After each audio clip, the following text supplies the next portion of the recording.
특별하게 꾼 꿈이나 환상도 계시의 일부분인가요? 라는 계시에 대해서 알고 싶다는 질문이 왔습니다. 먼저 계시에 대한 용어적 의미를 살펴보겠습니다. 헬라어로 계시라는 말은 세 가지 문자적 의미가 있습니다. 하나는 쓰고 있던 가면 혹은 껍질을 벗어들이고 드러내다 라는 것이며, 다른 하나는 보이게 하다라는 것이며, 또 다른 하나는 인간의 힘으로 도달할 수 없는 것이 인간에게 전달되다라는 것입니다.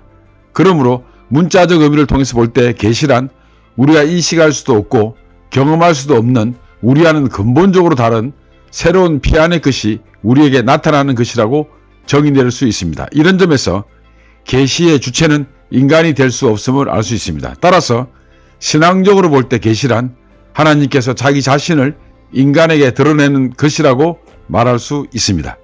그러나 인간이 역사적 시간 속에 존재하면서 하나님의 계시를 경험하기 때문에 계시는 역사 속에서 일어나는 것입니다.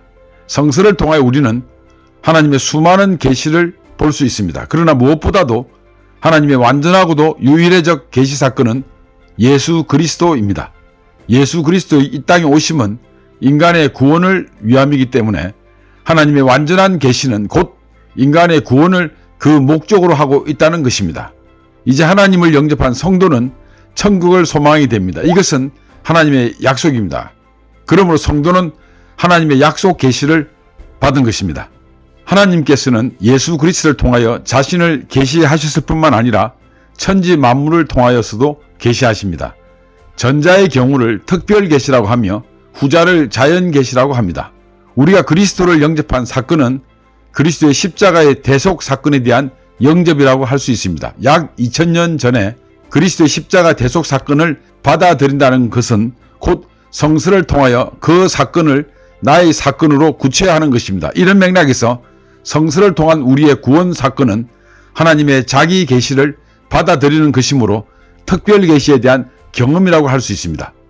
다시 말하면 성서를 통하여 하나님의 인간에 대한 사랑과 은총이 집약된 그리스도를 만난다는 것은 우리가 하나님의 특별 계시를 경험한다는 것입니다. 따라서 특별 계시는 모든 인간에게 열려 있어서 모든 사람이 그리스도를 영접할 수 있도록 가능성이 열려 있기 때문에 보편성을 띠고 있는 것입니다. 그러나 꿈이라든지 환상 또는 불가세한 경험은 개인적인 것에 국한되어 있기 때문에 보편적이라고 할 수 없습니다. 그래서 여기서 다음을 분명히 이해할 필요가 있습니다. 그것은 계시가 성서를 통하여 검증될 때만이 계시로서 의미를 갖습니다. 그러므로 우리는 특별 계시를 출발점으로 해서 또는 특별 계시를 통하여서 자연 계시를 이해할 필요가 있습니다. 하나님을 영접하지 못한 자가 계시를 논하고 주장한다는 것은 이미 계시의 목적과는 무관한 것입니다. 무엇보다도 그리스도를 영접하여 특별 계시를 경험하는 것이 최우선입니다. 개인적으로 자연 만물이나 일상에서 여러 경험을 하지요.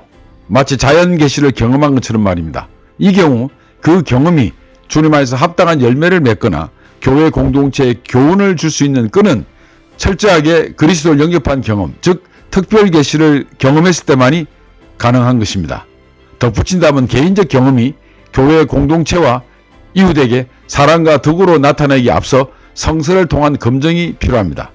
모든 계시, 특별 계시든 자연 계시든 성서를 통하여 검증될 수 없다면 그 계시가 신앙적인 것으로 판정받을 수 없습니다. 지금까지 계시에 대하여 말씀드렸습니다. 감사합니다. 다음 시간에 또 뵙겠습니다.